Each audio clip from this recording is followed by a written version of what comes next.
লোক উনাকে কি এখানে ডাকা হয়েছে? উনি কি ইনভাইটেড গেস্ট?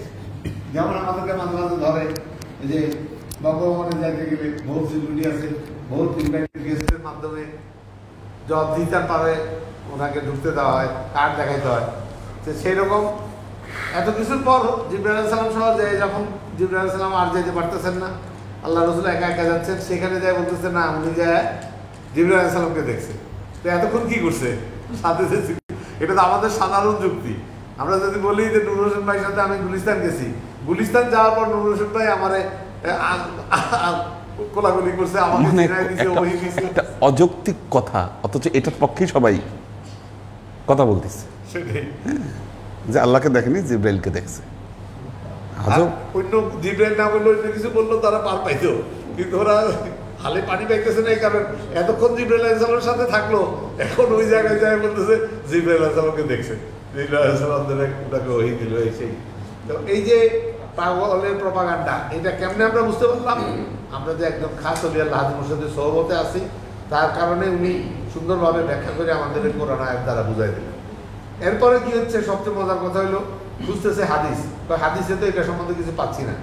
যেখানে কোরআন শরীফ আছে, রেফারেন্স দিচ্ছে, কোরআন শরীফ থেকে ওলি আল্লাহ হাজি মুর্শিদরা জানা দিচ্ছেন, মাওলানারা জানা দিচ্ছেন, ক্লিয়ারলি বলে দিচ্ছেন। এরপরে টেলিফোন করে খোঁজ দিতে চায় যে ভাই হাদিসের কত রকম হাদিসে আছে, কোন হাদিসে আছে, এটা হাদিসের রেফারেন্স পাচ্ছি না।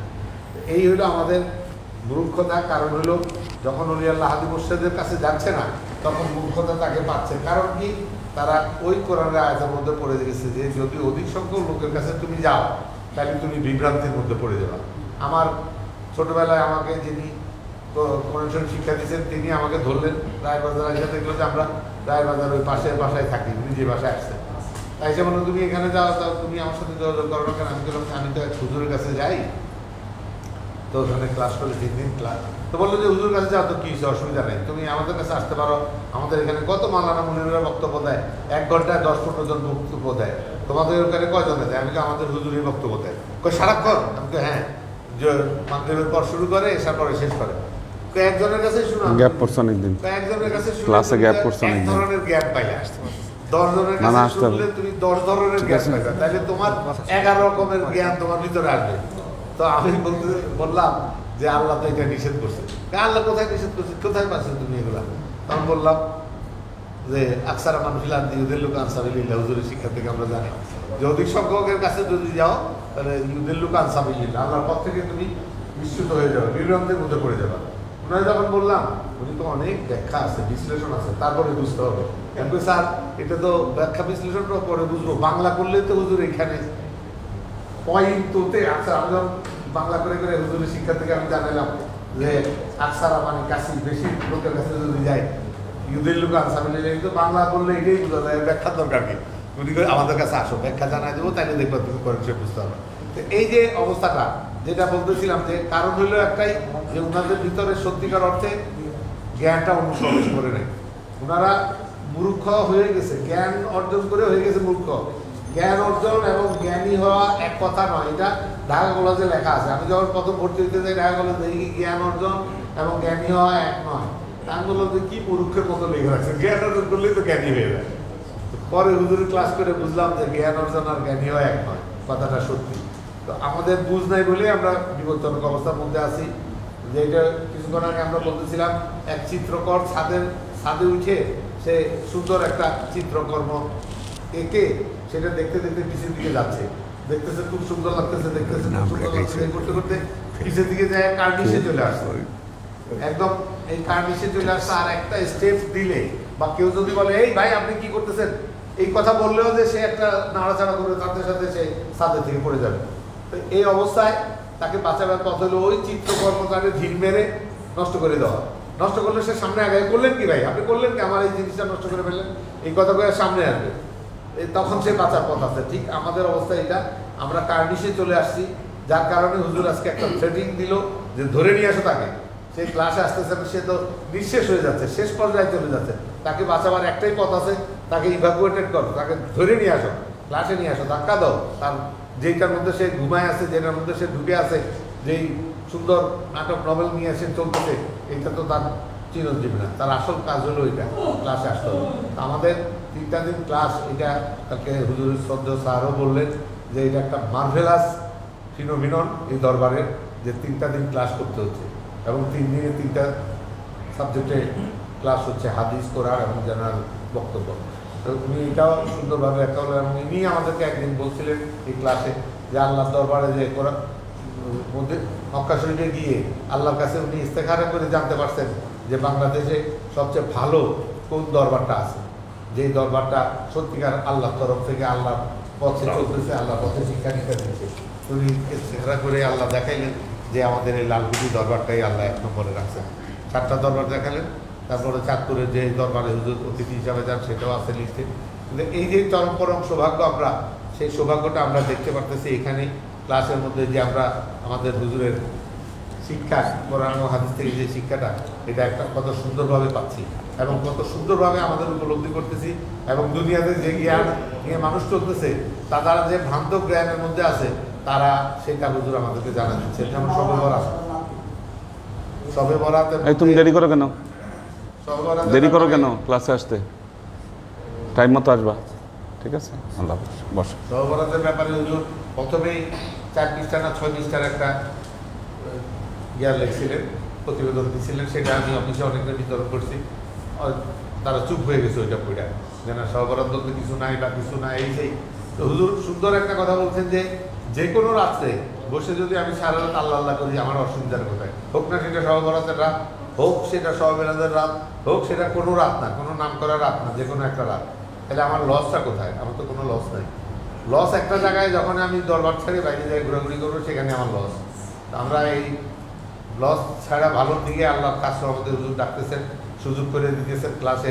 হুজুর তো নিজেই বললেন যে এই 3টা দিন আমি কোনো ইয়ে নেই না, কোনো প্রতিবেদন দাখিল করার জন্য কোনো ইয়ার সাথে আমি সংযুক্ত হই না, কারণ ক্লাসের সাথে সংযুক্ত থাকার জন্য। তো হুজুর ক্লাসে এত গুরুত্ব দিচ্ছেন, আমি যেন সেই গুরুত্ব দিতে পারি, আমরা সবাই যেন হুজুরের মনোরঞ্জন করতে পারি ক্লাসের অ্যাটেন্ডেন্সের মাধ্যমে, এবং এই ক্লাসের বক্তব্য দিয়ে আমার জীবনকে এনলাইটেন করতে পারি। হুজুরের কাছে খাস দোয়া চাই, আল্লাহর কাছে খাস রহমত কামনা করি, বলি আল্লাহ হাজির মসজিদের খেদমত এবং আমরা খেদমত করতে মুসলমান হিসাবে করা যেতে পারি, এ দোয়া চাই।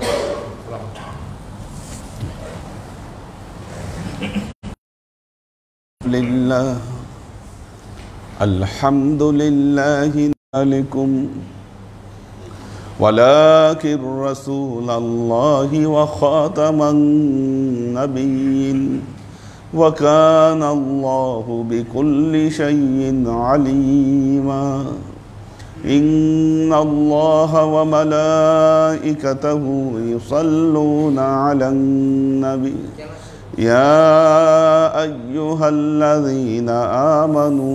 মুসলমানেরা গভীর ষড়যন্ত্রের মধ্যে আছি।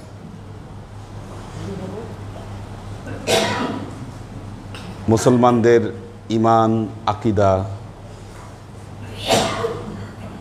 তাদের সংস্কৃতি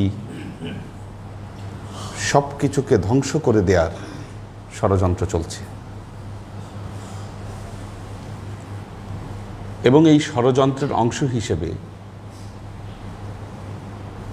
যেই জিনিসটি চেষ্টা করা হচ্ছে, আল কোরআন থেকে মুসলমানদেরকে দূরে সরিয়ে দেওয়ার চেষ্টা।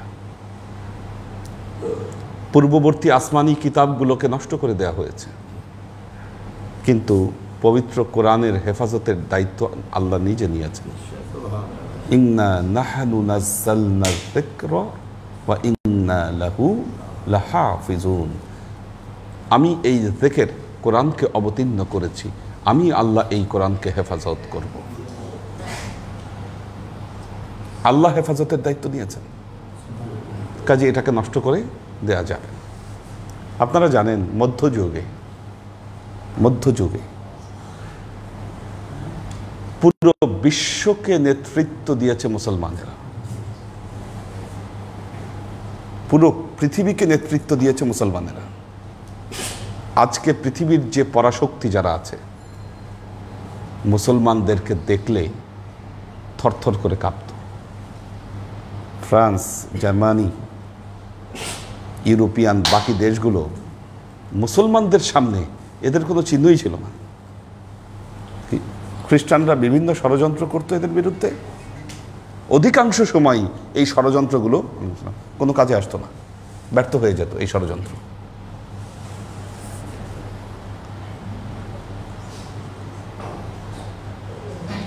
যখন খ্রিস্টানরা মুসলমানদের বিরুদ্ধে ক্রুসেড করার চেষ্টা করে যে মুসলমানদেরকে উৎখাত করতে হবে, মুসলমানদের উপরে তারা ব্যাপক গবেষণা চালিয়েছিল। এই খ্রিস্টানরা গবেষণা চালিয়ে একটি বিষয় তারা বুঝতে পেরেছে যে মুসলমানদের এত উন্নতি কারণটা কি, আসলে বিষয়টা কোথায়, যে এরা এত ব্রেন এদের শার্প, এর কারণটা আসলে কি? তারা গবেষণা করে দেখতে পারছে মুসলমানদের শিক্ষা দীক্ষা সব কিছুতে উন্নতির বড় একটি কারণ হচ্ছে আল কোরআন। কারণ মুসলমান বাচ্চারা ছোটবেলা থেকেই কোরআনের সাথে সম্পৃক্ত থাকে, কোরআনকে মুখস্থ করে, এই কোরআনের উপরে গবেষণা করে, আর এই কোরআনের যে অ্যাকশন, এই অ্যাকশনের কারণে মুসলমানদের ভেতরে কোরআনের শিক্ষা আধ্যাত্মিকতা সব কিছু তাদের অন্তরে নিয়ে তারা বড় হয়। তখন থেকেই তাদের ষড়যন্ত্র কিভাবে মুসলমানদেরকে এই কোরআন থেকে দূরে সরানো যায়। আজকে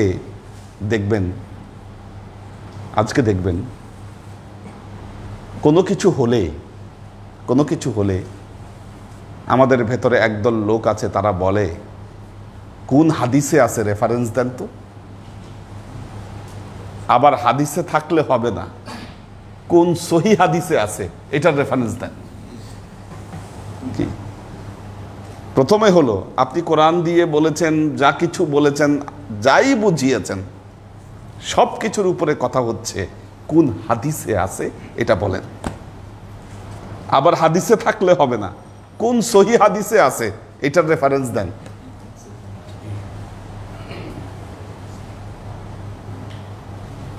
আচ্ছা,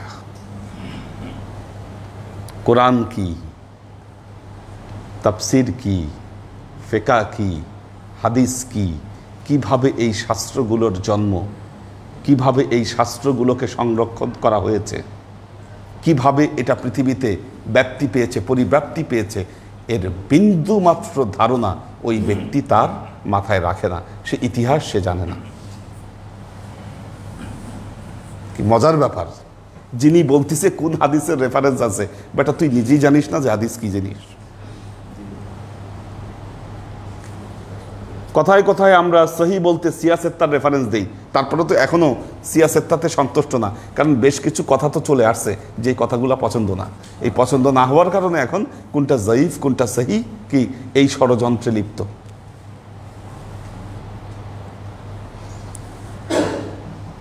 আল্লাহর নবীর লক্ষ লক্ষ হাদিসের ভেতর থেকে, লক্ষ লক্ষ হাদিসের ভেতর থেকে ইমাম বুখারী মাত্র ৬,০০০ হাদিস নিয়ে আসছেন।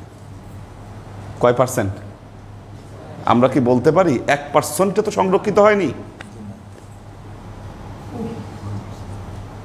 আল্লাহর নবীর জীবনের কথা কাজ, এই 23 বছরের নবুয়াতি জিন্দেগির সবকিছু মাত্র ৬,০০০ হাদিসে সীমাবদ্ধ।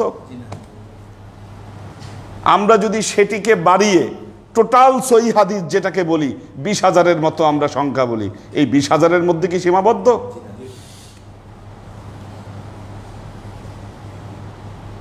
তাহলে আমাদেরকে বুঝতে হবে আসলে হয়েছে কি।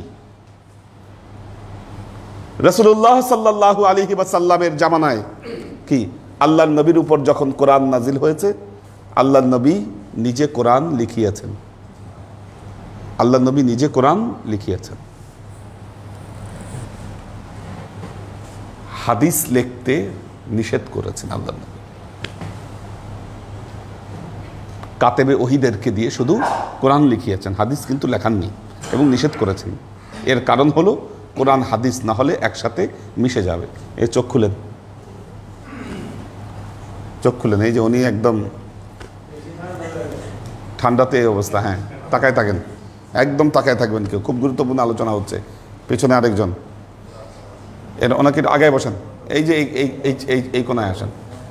যতক্ষণ ক্লাস নিব একদম চোখ খোলা রাখবেন, খুব গুরুত্বপূর্ণ আলোচনা, এটা জানতে হবে আপনাদের।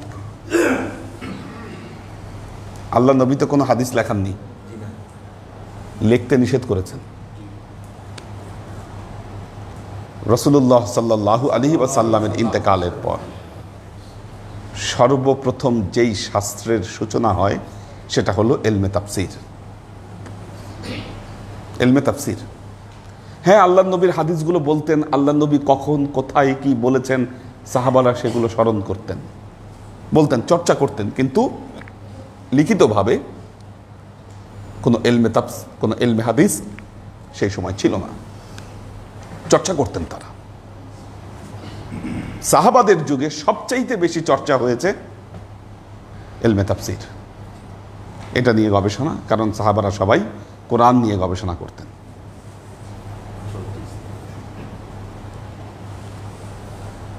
গেল এলমে তাফসির। তাবেঈনদের যুগ থেকে এসে এলমে ফিকহের প্রবর্তন বেশি হয়। এলমে ফিকহ, কারণ ইমাম আবু হানিফা রহমতুল্লাহ আলাই তিনি নিজেই একজন তাবেঈ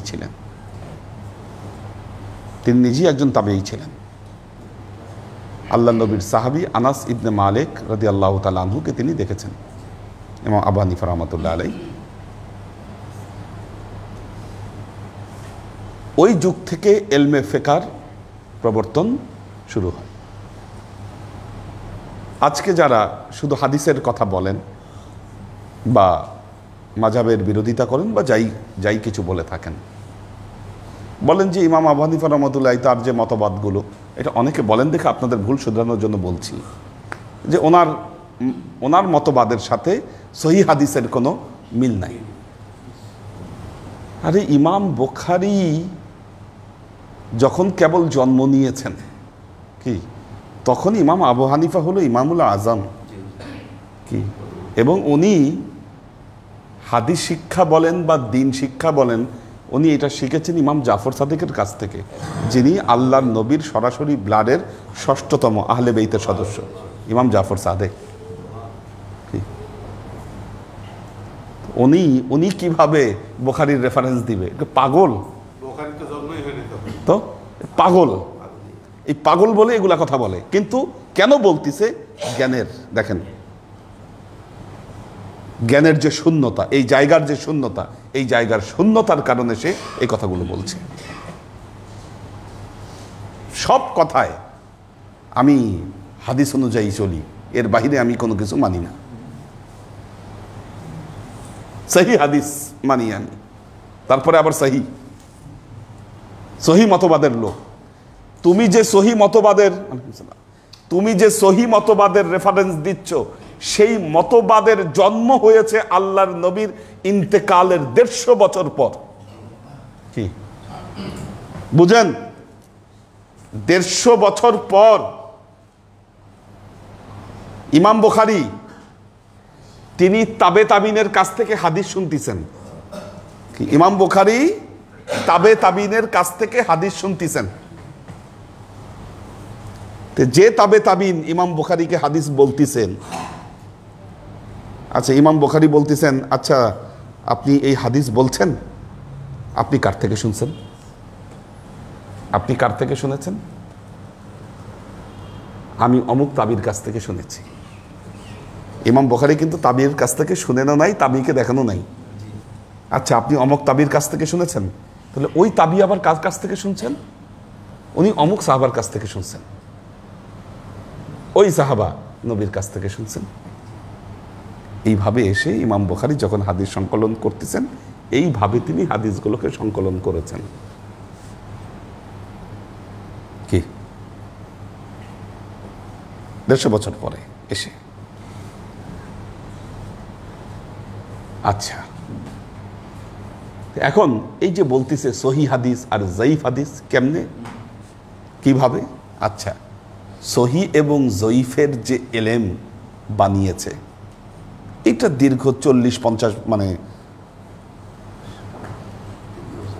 ৮০-৯০ বছর আগের জ্ঞান। ৮০ থেকে ৯০ বছর আগের জ্ঞান। ৮০-৯০ বছর আগে কি করেছে? এই যে তাবি যারা আছে, তাবেঈন যারা হাদিসগুলো বর্ণনা করেছেন, হ্যাঁ, এখন দেখেন বলতেছে কি, এই হাদিস যে তাবেঈন বর্ণনা করেছে, ওনার একটু মেধায় সমস্যা ছিল, মনে রাখতে পারতো না।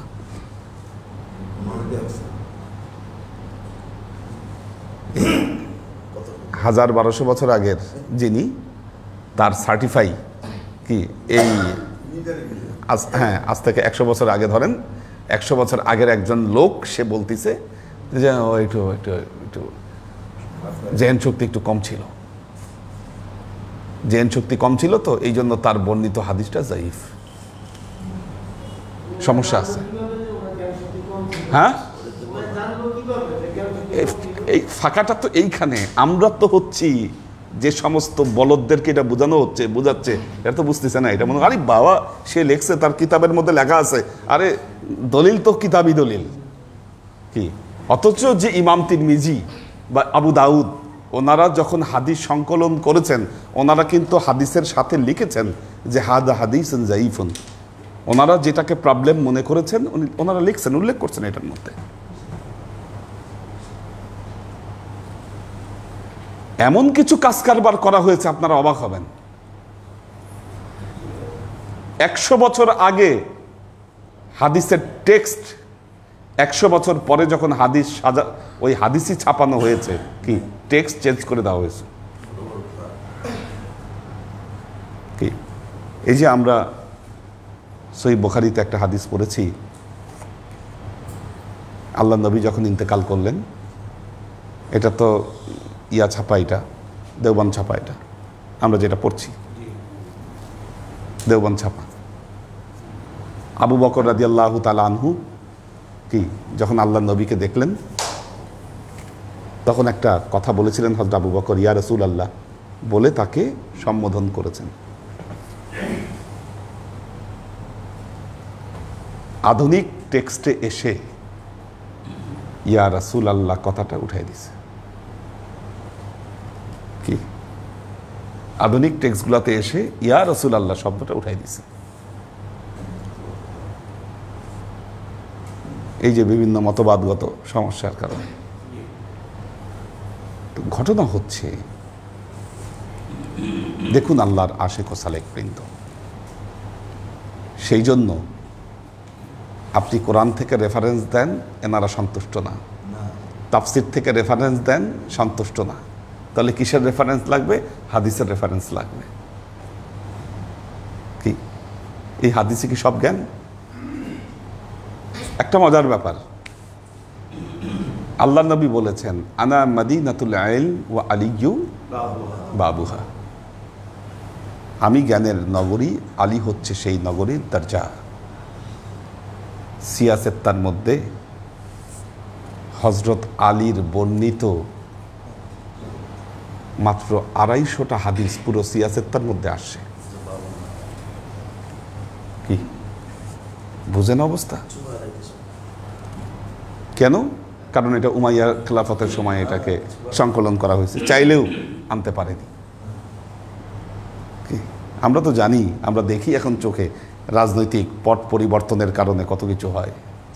কি সবসময় সব কিছু বলা যায়? এই অবস্থাই ঘটেছে এই অবস্থা। কাজেই মনে করেন না যে সিয়াসেত্তার মধ্যে যা আছে শুধু সেটাই জ্ঞান, আর এর বাইরে যা নাই এটা কোনোটাই সহি নয়। কি এটা আমাদের প্রথম ভুল ধারণা। এগুলো আমাদের ভেতরে মিসকনসেপশনগুলো তৈরি হচ্ছে শুধু এই কারণে।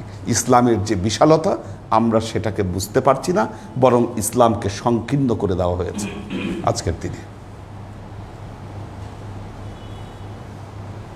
এগুলো আমাদের জানতে হবে। প্রতিটা মুসলমান হিসাবে আমাদেরকে এই বিষয়গুলো বুঝতে হবে আমাদেরকে, যেন আমাদেরকে কেউ ধোঁকা দিতে না পারে। এবং দেখেন একটা জিনিস বলেছি, এলমে তাফসিরের ক্ষেত্রেও আজকে বলেছি জুমায়, কথাটা খেয়াল করছেন কিনা? এলমে তাফসিরের ক্ষেত্রে যখন তাবেঈনদের যুগ চলে আসলো, তখন এলমে তাফসিরের মধ্যেও ইসরাইলি রেওয়ায়েতের প্রভাব বৃদ্ধি পেয়েছে। এই জন্য নিরেট তাফসির হচ্ছে সাহাবায়ে কেরামদের তাফসির। নির্ভরযোগ্য তাফসির সাহাবায়ে কেরামদের তাফসির, যে সাহাবায়ে কেরামরা কোন তাফসির করেছেন। যত নিচে এসেছে তাফসির, তত সেটার মধ্যে অ্যাড রিমুভ পেয়েছে। কি আপনি বলেন as-sahabatu kan-nujum, কি as-sahabatu kan-nujum, as-sahabati kan-nujum, আমার সাহাবারা হচ্ছে তারকার মতো, ফি মাখতাদাইতুম ইহতাদাইতুম, যদি তোমরা যেখানেই তাকে ইত্তেবা করবে, কি করবে তোমরা, ইহতাদাইতুম, কি হেদায়েত প্রাপ্ত হবে। কি এখন আমি যদি কোনো সাহাবার কৌলের রেফারেন্স দিয়ে বলি আমি এটাকে বিশ্বাস করি, আপনি হেদায়েত পাবেন না? জিনিসটা প্রতিষ্ঠিত কি না, কি না, কি যেমনি ভাবে সূরা দোখানের ব্যাখ্যায়, কি সূরা দোখানের ব্যাখ্যায় হযরত ইকরামা রাদিয়াল্লাহু তাআলা আনহু বলেছেন এইখানে শবে বরাতের কথা বলা হয়েছে। সূরা দোখানে লাইলাতুম মুবারাকা বলতে শবে বরাতের কথা বলা হয়েছে। হযরত ইকরামার রেফারেন্স থেকেই কিন্তু আমরা বলছি এইখানে শবে বরাতের কথা বলা হয়েছে।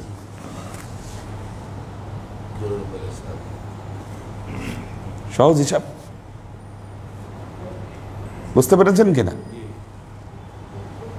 আল্লাহর আশেক ও সালেক বৃন্দ, চর্চা করলে আগে তাফসীর চর্চা করতে হবে আপনাকে, তাফসীর চর্চা করতে হবে আপনাকে, ফিকহ বুঝতে হবে আপনাকে, বুঝতে হবে, পড়তে হবে কি বলেছে। কারণ ফকিহ যারা ছিলেন তারা কিন্তু হাদিসের ভিত্তিতেই কথাগুলো বলেছেন। আমরা আজকে ক্লেইম করছি যে ঠিক আছে ফকিরা হাদিসের ভিত্তিতে কথা বলেছেন, কিন্তু তাদের হাদিসগুলো তো বুখারীতে নাই, মুসলিমে নাই, একটু ভিন্ন রকম হাদিস বলা হয়েছে। আরে ওনাদের বহু বছর পর তো এনারা এই হাদিসগুলো সংকলন করেছেন, তো মিলবে কেমনে, কিভাবে মিলবে? কি আপনি বলতেছেন হাদিস 20,000-এ সীমাবদ্ধ, কি আপনি বলতেছেন হাদিস 20,000-এ সীমাবদ্ধ, শিয়ারা বলতেছে হাদিস 1 লক্ষ। 1 লক্ষ যে সময় হাদিস সংকলন হয়েছে সেই সময় 6 লক্ষ হাদিস ছিল আল্লাহ নবীর। কি কয় পার্সেন্ট আমরা পারছি আনতে? এর মধ্যে সীমাবদ্ধ নয় সব। এই সীমাবদ্ধতা থেকে আমাদেরকে বেরিয়ে আসতে হবে। আমি যে কথাটা বলতে চাচ্ছি আপনাদেরকে, পৃথিবীতে বিভিন্ন সময়ে বিভিন্ন মানুষ তাদের নিজেদের মতবাদগুলো প্রতিষ্ঠা করবার জন্য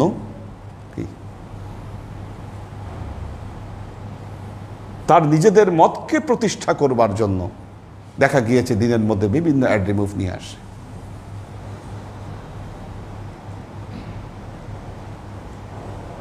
আল্লাহর আশেক ও সালেক বিন্দু মেরাজ নিয়ে কথা বলি, এটা বলেই শেষ করব।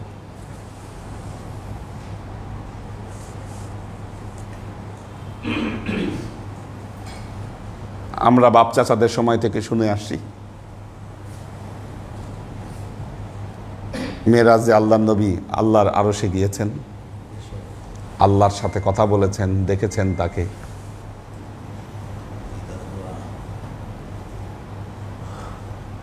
বর্তমান সময়ের কিছু মৌলবীরা বলতেছেন, মৌলানারা বলতেছেন এগুলো সব প্রচলিত ভুল ধারণা, এগুলো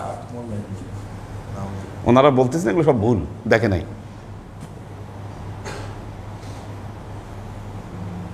এটা তো আপনার ইমানের একটা শক্ত জায়গা। কি ঝিমাচ্ছেন সবাই? এই এসি বাতাসে একটু ঝিমাচ্ছেন, অনেকেই ঝিমাচ্ছেন। হ্যাঁ আচ্ছা, ফ্যান এসি নাহলে অফ করে ফ্যান ছেড়ে দেন নাকি? ঘুমাইসে পড়তেছে এসির বাতাসে, অনেক ঠান্ডা হয়ে গেছে। আচ্ছা একটু অফ করে ফ্যান ছেড়ে দেন, যা হয়েছে এর মধ্যে থাকলে হবে।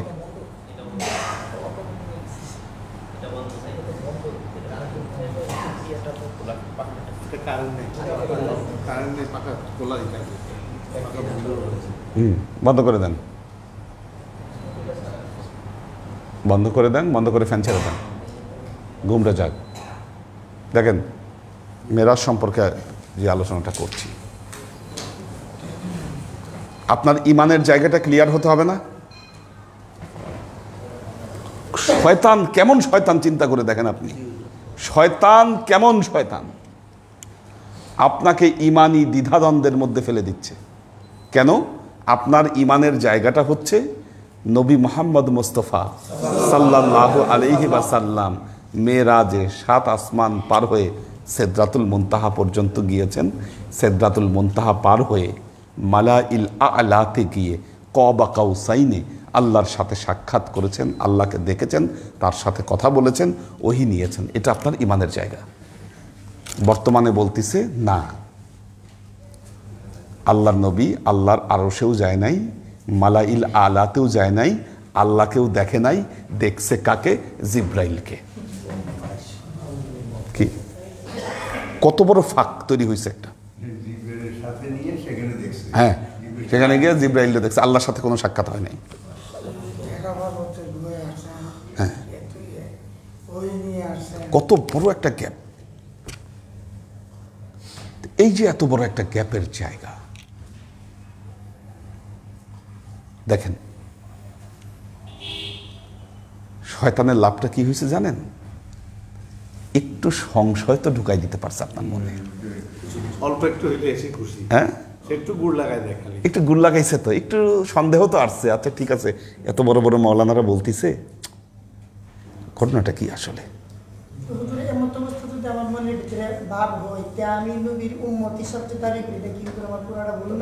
না, সেটা না, উম্মত হিসাবে ভুল সে বিষয়ে আনছি না। হ্যাঁ, সেটাই আর কি। এই জন্য তো বলতেছে বামাই সাজ্জাত রঙ্গিন কুন গারাত পীর মুগান বইয়া। পীর যদি বলে জায়নামাজ শরাব দিয়ে রঙিন করো, কে সালেক নবুয়াত রাহওয়া রাসমে মনজিলহা, তোমার সালেক জানেন তোমার রাস্তা কোথায় গেছে। কি এখন ধরেন নামের সাথে মাদানি লেখা, নামের সাথে আজারি লেখা, নামের সাথে বড় বড় জায়গার টাইটেল লেখা, কি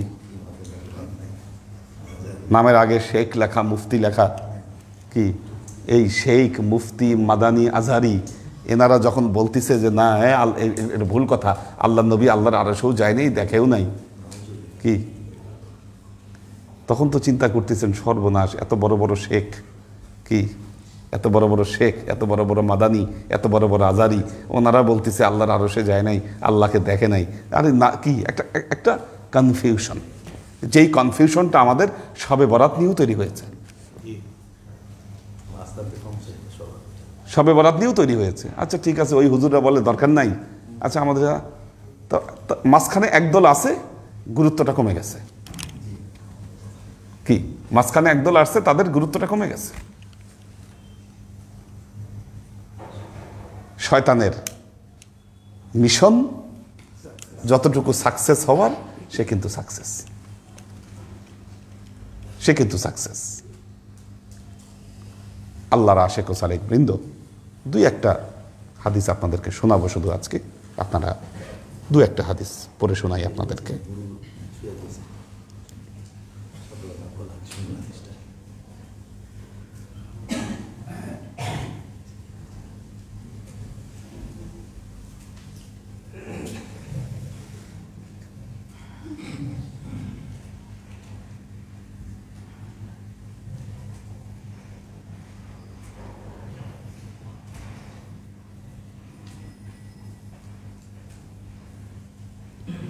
আন ইবনে আব্বাস ক্বালা, তাফসিরে তাবারিতে এই হাদিসটি নিয়ে আসা হয়েছে। এখন বলবেন তাফসিরে তাবারিতে আসছে, বুখারীতে তো আসে নাই। কি তাফসিরে তাবারিতে আসছে, বুখারীতে তো আসে নাই। আচ্ছা, তাফসিরে তাবারি কোট করেছে, রেফারেন্স কোত্থেকে দেওয়া হয়েছে এখানে? হযরত আব্দুল্লাহ ইবনে আব্বাস রাদিয়াল্লাহু তাআলা আনহুর একটা তাফসির আছে, তাফসিরে ইবনে আব্বাস, তাফসিরে ইবনে আব্বাস। হযরত ইবনে আব্বাস রাদিয়াল্লাহু তাআলা আনহু, যিনি হ্যাঁ আছে, এগুলো সব আছে তাফসির, যিনি রাসুল মুফাসসিরিন ছিলেন এবং তিনি এই আয়াতগুলোর তাফসির করেছেন। আন ইবনে আব্বাস ক্বালা ক্বালা রাসূলুল্লাহ সাল্লাল্লাহু আলাইহি ওয়াসাল্লাম রাআইতু রাব্বি ফি আহসানা সূরাতিন, রাআইতু রাব্বি ফি আহসানি সূরাতিন, আমি আমার প্রভুকে দেখেছি খুব সুন্দর সূরাতে। আল্লাহ নবী বলেছেন আমি আমার প্রভুকে খুব সুন্দর সূরাতে দেখেছি। বাবুল ইসলাম, ওনাকে একটু জায়গায় দেন। হ্যাঁ, আমি আমার প্রভুকে খুব সুন্দর সূরাতে দেখেছি। দেখেন, ফাকাল লি, আল্লাহ আমাকে বললেন। কোরআন কিন্তু এতটুকু বলেই খালাস, ফা আওহা ইলা আবদিহি মা আওহা। তার মানে কিছু বহু কথা হয়েছে, কোরআন কিন্তু নির্দিষ্ট করে কিছু বলেনি, জায়গাটা উন্মুক্ত করে রেখেছে। ফাকাল লি, আমাকে বললেন, ইয়া মুহাম্মদ হাল তাদরি ফিমা ইয়াখতাসিমুল মালাইল আ'লা। হে মুহাম্মদ সাল্লাল্লাহু আলাইহি ওয়াসাল্লাম, আপনি কি জানেন মালাইল আ'লা, এই উপরের জগতে কি রয়েছে? এটাকে আপনি জানেন? ফাকুলতু লা ইয়া রাব, আল্লাহ নবী বললেন, না হে আল্লাহ, আমি জানি না। ফাওয়াদাআ ইয়াদাহু বাইনা কাতিফিয়া, আল্লাহ কি করলেন? আল্লাহ নবীর দুই ভুরুর এই মাঝখানে, কি যেটাকে আমরা থার্ড আই বলি, এইখানে আল্লাহ হাত দিলেন।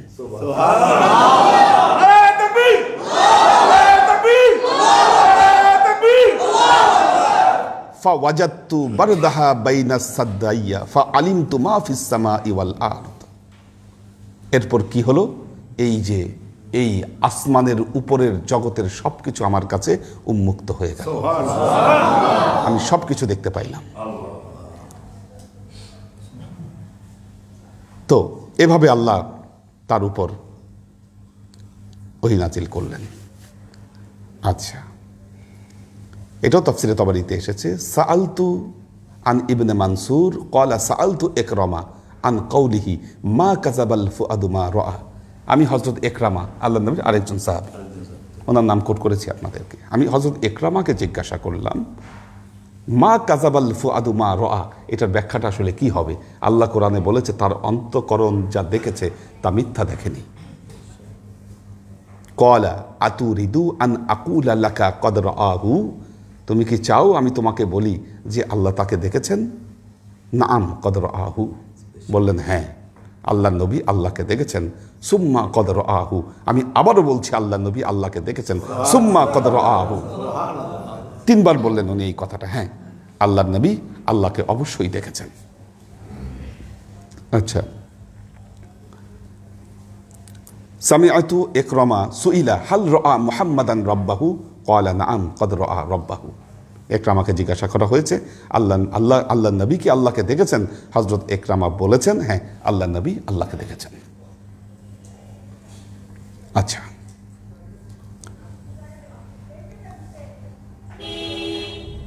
আচ্ছা, আন শারিক বিন আবি নুমাইর ক্বালা সামিআতু আনাস বিন মালিক ইয়াতাহাদ্দাসানা আনিল লাইলাতিল মুসরিয়া বি রাসূলিল্লাহি সাল্লাল্লাহু আলাইহি ওয়াসাল্লাম। যে রাতে আল্লাহর নবী মেরাজে গিয়েছেন, এই রাত সম্পর্কে হযরত আব্দুল্লাহ ইবনে আব্বাস রাদিয়াল্লাহু তাআলা আনহুকে জিজ্ঞাসা করা হলো।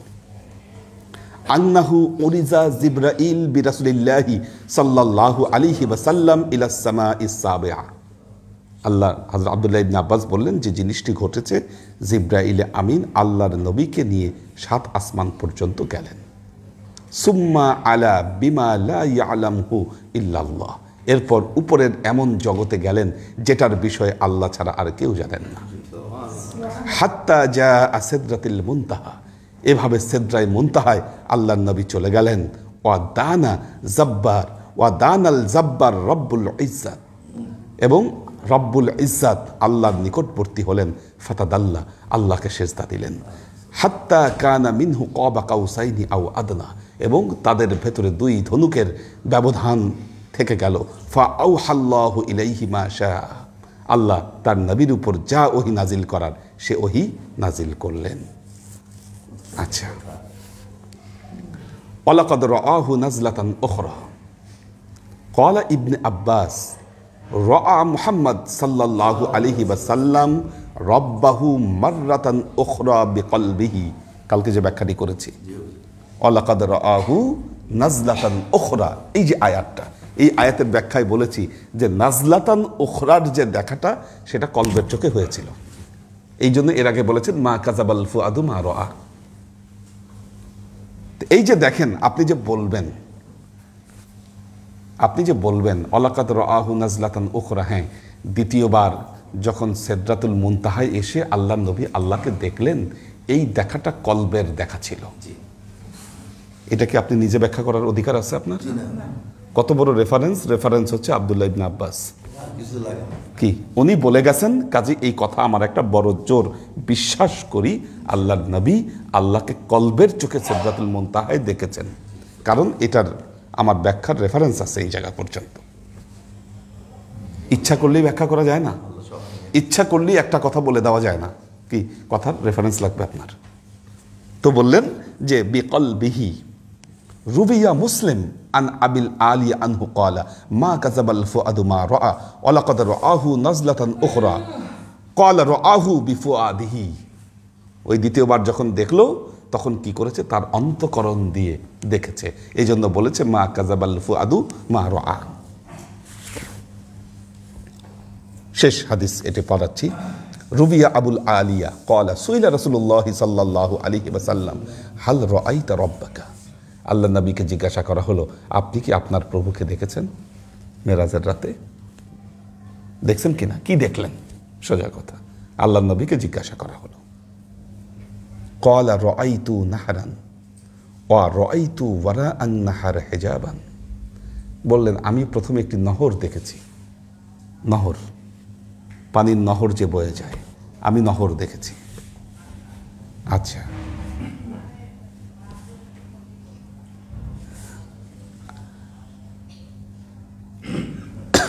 ওয়া রাআইতু ওয়ারাআন নাহার হিজাবান।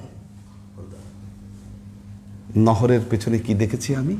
পর্দা দেখেছি, কি 70,000 নূরের পর্দা। নহরের পেছনে সেই নূরের পর্দা আমি দেখেছি, হিজাবান। ওয়া রাআইতু ওয়ারা আল হিজাব নূরান। আর ওই হিজাবের ভেতরে, ওই পর্দার ভেতরে আমি তার জাতি নূর দেখেছি। স্পষ্ট বর্ণনা একের পর এক। তো আল্লাহর আশেক ও সালেক বৃন্দ, পড়া নাই, লেখা নাই, কি আব্বা কতগুলো কথা বলতেন, হাগারু পাগারু সদ, কি নলু সাইডালু, হ্যাঁ, লেখা নাই, পড়া নাই, আন্দাজে মনে চাইলো একটা কথা বলে দিলাম, মনে চাচ্ছে বলে দিচ্ছি, আর মানুষদেরকে আমরা বিভ্রান্ত করছি, ইমানের জায়গায় আমরা গন্ডগোল লাগাই দিচ্ছি। আল্লাহ আমাদেরকে মাফ করুন। আঞ্জুমানে ইসলাহাল ঈমান, যে এ কারণে এটা ইসলাহাল ঈমান, কি ঈমানকে ইসলাহ করতে হলে এই আঞ্জুমানে আসতে হবে। কি এগুলো কিন্তু সব এই যে গবেষণা প্রতিষ্ঠান, কি এই কাজগুলা কিন্তু গবেষণা। ক্লাস নিচ্ছি 1 ঘন্টা, কিন্তু গবেষণা করতে হচ্ছে আমাকে অনেক। সবগুলোর রুট খুঁজে আমি বের করছি, কোত্থেকে কিভাবে কি আসছে, কোন কথাগুলো কিভাবে আসছে। এই যে উম্মে হানির কথা ঢুকাই দিয়েছে ভেতর দিয়ে, আমি তো তাজ্জব হয়ে গেছি। আচ্ছা, হ্যাঁ, এখন আপনার বক্তব্য থেকে এটা হয়ে গেল, হ্যাঁ, আগের থেকে তো আপনার স্যারের যে বক্তব্য রাখলেন, আপনার যে বক্তব্য রাখলেন, এটা সম্বন্ধে আমি ডিফারেন্স দেখলাম যে স্যারের বক্তব্য আর আপনার বক্তব্য যে গ্রাফ অনেক ডিফারেন্স। আমার স্যার এই যে আমরা যখন বক্তব্যগুলি রাখতেছেন, আপনার কথাগুলো সাই দিচ্ছি আলোচনার সামনে। তো দেখলাম যে ওই যে আপনাকে স্বীকার করে যে আমার স্যার স্বীকার করলো যে আপনার উস্তাদ। যাক, আল্লাহ আল্লাহ রহম করুন। একটা ফ্যান ছেড়ে দূরে, একটা ফ্যান, হ্যাঁ, এগুলো একটা চলে না নাকি? একটাও না?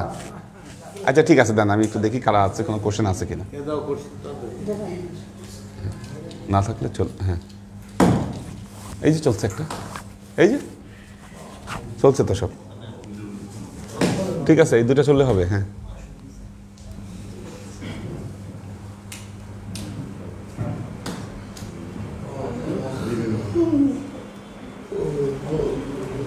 মোহাম্মদ আবুল হোসেন পারভেজ, মোহসেনুদ্দায়ান, সাগর সরকার, ওয়াসিম খান, মাহফুজুল হক উজ্জ্বল, মাসুদ কবির, হাবিবা আক্তার জেনি, তাহমিনা আক্তার শিল্পী, HK কনক, এনারা সবাই সালাম দিয়েছেন। মুস্তাহিদ নূর মাহিন, হাবিব হাসিফ, দেলোয়ার হোসেন, আনোয়ারা শরীফ, মাসুদ কবির খুলনা থেকে দোয়া চেয়েছেন। মোহাম্মদ আলাউদ্দিন মিয়া, মোহাম্মদ আজাদ, মোহাম্মদ আজাদের আজকে অ্যাবসেন্ট পাইছি অনেক, ক্লাসে সশরীরে আসতে হবে কিছু ক্লাসে। হ্যাঁ আর হানিফ না তো? হ্যাঁ হানিফ আছে। মোহাম্মদ আজাদের, এই আজাদ না, ওই যে আমাদের ওই যে জালাল ভাইয়ের হ্যাঁ ওই আজাদ। আচ্ছা, হাসান আবদুল্লাহ আছে, লুনা তাবাসসুম লুবনা, আমাদের আখতারুজ্জামান ভাই আছেন, আমাদের হাসিব ভাই আছেন, সুরভি আক্তার নিপা, ওমর শরীফ। ওমর শরীফ তো কালকে ভয় ধরাই দিছিল, বাসায়ও যায় নাই, মোবাইলও অফ। ওনার বাসা তো সবাই পেরেশানে পড়ে গেছে, আমরাও তো পেরেশানে পড়ে গেলাম যে কোথায় গেল। পরে ওনার চাচার বাসায় ছিল না, কোথায় জানি ছিল। হ্যাঁ, দুরন্ত বালক মোহাম্মদ কবির হোসেন, আখতারুজ্জামান ভাই সালাম দিয়েছেন। শহীদুল ইসলাম শহীদ ভাই আছেন। সানজিদা রেজা মেরি আপা সালাম দিয়েছেন। শহীদুল ইসলাম শহীদ, লুনা তাবাসসুম লুবনা, আব্দুল হাফিজ, আরিফা শেখ, আরিফা শেখ ক্লাসে আসতে হবে। শেখ সাফায়াতুল্লাহও ক্লাসে আসে না, শাহাবুদ্দিন শেখও ক্লাসে আসে না, এখন তো ভেজাল মিশছে, ক্লাসে আসতে হবে। আব্দুল হাসিম মোহাম্মদ টিটু খান, শিফা বিনতে আমির, আসমা আজিজ সালাম দিয়েছেন, দোয়া চেয়েছেন সবাই। জি, আল্লাহ সবাইকে কবুল করুন। বারাকাল্লাহু লানা ওয়া লাকুম ফিল কুরআনিল আযীম ওয়া নাফা'ানা ওয়া ইয়্যাকুম লা আয়াতি ওয়া যিকরিল হাকীম ইন্নাহু তাআলা জাওয়াদুন কারীমুম মালিকুন বাররাউফুর রহিম। আল্লাহুম্মা আমিন। আল্লাহুম্মা সাল্লি আলা মুহাম্মাদ ওয়া আলা আলি মুহাম্মাদ কামা সাল্লাইতা আলা ইব্রাহিম ওয়া আলা আলি ইব্রাহিম ইন্নাকা হামিদুম মাজিদ। اللهم بارك على محمد وعلى آل محمد كما باركت على إبراهيم وعلى آل إبراهيم إنك حميد مجيد। এই যে বড় ক্লাস দেখলে কত ভালো লাগে। হ্যাঁ, ربنا ظلمنا أنفسنا وإن لم تغفر لنا وترحمنا لنكونن من الخاسرين ربنا آتنا في الدنيا حسنة وفي الآخرة حسنة وقنا عذاب النار ربنا لا تزغ قلوبنا بعد إذ هديتنا وهب لنا من لدنك رحمة إنك أنت الوهاب اللهم إنك عفو تحب العفو فاعف عني يا غفور الرحيم الودود اللهم نور قلوبنا بنور الإيمان ونور قلوبنا بنور الإسلام ونور قلوبنا بنور الإحسان وزين أخلاقنا بنور محمد صلى الله عليه وسلم اللهم إنا نسألك علما نافعا رزقا واسعا عملا مقبولا شفاء من كل داع قلبا خاشعا ذهنا ذاكرا إيمانا كاملا توبة قبل الموت راحة عند الموت ونجاة بعد الموت اللهم إنا نسألك رحمتك في كل درجة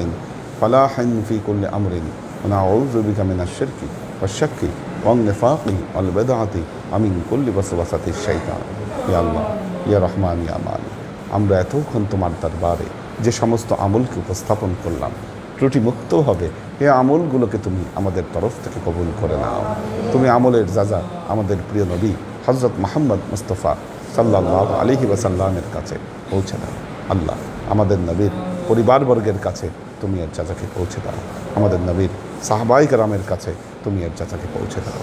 এই দুনিয়ার সমস্ত আম্বিয়ায়ে কেরাম, সাহাবায়ে কেরাম, তাবেঈন, তাবেঈন, ওয়ালি আউলিয়া, গাউস কুতুব, আমাদের মা বাবা, ভাই বোন, আত্মীয় স্বজন, এই দরবার থেকে যত পীর ভাই বোন চলে গেছে সবার রূহে